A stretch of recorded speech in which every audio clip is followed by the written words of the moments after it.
Un giallo durato nemmeno 24 ore ci ha confermato per l'omicidio di Ezio Sankovic, consulente Moncler, freddato con 3 colpi di pistola alla testa nella sua auto trovata abbandonata a Piombino Dese. C'è un indagato, Renato Rossi, 68 anni, di Martellago. È sotto inchiesta per omicidio volontario. I due avrebbero avuto un appuntamento, pare fossero in auto insieme e si conoscevano per motivi di lavoro.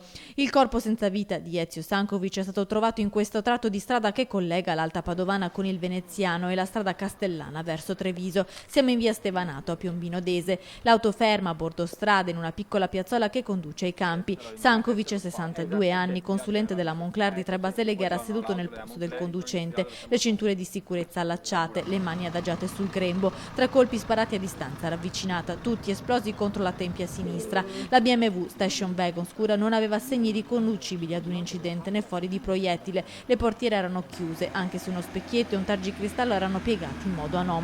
L'omicidio potrebbe essere avvenuto intorno alle 20, anche se un testimone dice di aver visto l'auto ferma con i fari spenti già alle 19:30. Si tratta del titolare di un'autofficina che si trova a pochi chilometri di distanza.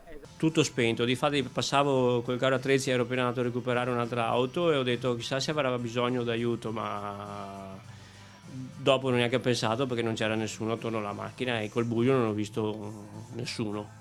La zona buia in aperta campagna è poco illuminata e ieri sera c'era anche un po' di nebbia. Massimiliano dice di non essersi accorto che dentro la BMW c'era un corpo senza vita. Sul posto sono arrivati i carabinieri che hanno subito isolato la zona per consentire i rilievi della scientifica. Solo un bossolo è stato ritrovato vicino all'auto di Sankovic.